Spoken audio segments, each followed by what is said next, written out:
In this video, we will talk you through the verification process. This is the process where you as Club Welfare Officer check the applicant's details and their identity documents. Before attending the verification meeting with the applicant, sign into the online disclosure site. Select the Awaiting Verification tab found across the top of the screen. You can then search for your applicant using the search function or by selecting them from the list. If the applicant's name is not showing, they may not be ready to meet with you. If this is the case, you should contact them and try and find out why there is a delay. Keep a close eye on applications and don't let them drift, as making sure CRC checks are up to date is an important part of your role in safeguarding children. If the form is showing as ready, check that the applicant has brought the identification listed on their screen.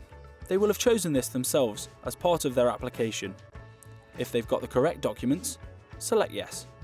If they've brought different identity documents, select no, and then select the documents that they have brought with them.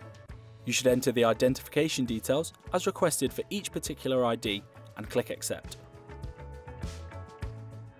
You must check that the personal details on screen match those on the ID provided by your applicant. It's important to make sure you see the documents listed. It's only by being sure that you have seen the documents that the police will be able to get an identity match and check the correct records. Never say you have seen something if you haven't. If you spot a mistake in the applicant's personal details during verification, then the application should be rejected.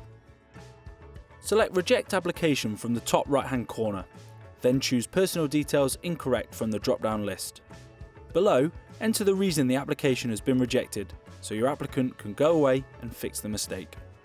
Try and avoid rejecting for insufficient ID, as you have an opportunity to make changes to the ID before starting the verification meeting.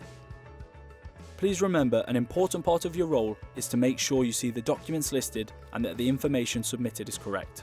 If you reject the application, it will return to the applicant where they can rectify the mistake and then resubmit their application.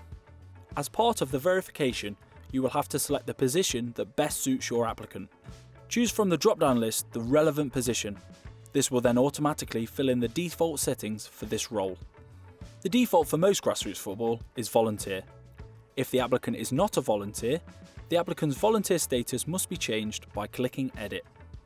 Once you're confident the verification is complete, you can submit the application to be processed.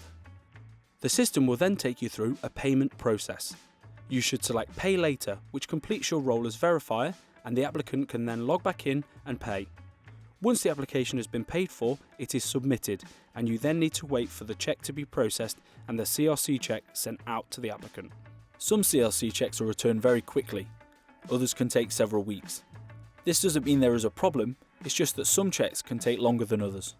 The CRC, sometimes called a disclosure, is not a certificate that says someone is suitable to volunteer or work with children. It is only a record of police information and a check of the borrowing lists. When you see the word complete on your online disclosure system, it does not mean the person is suitable to work with children.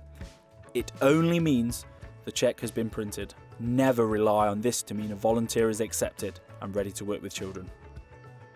After the check has been printed, the FA then makes the decision on the person's suitability to work or volunteer with children.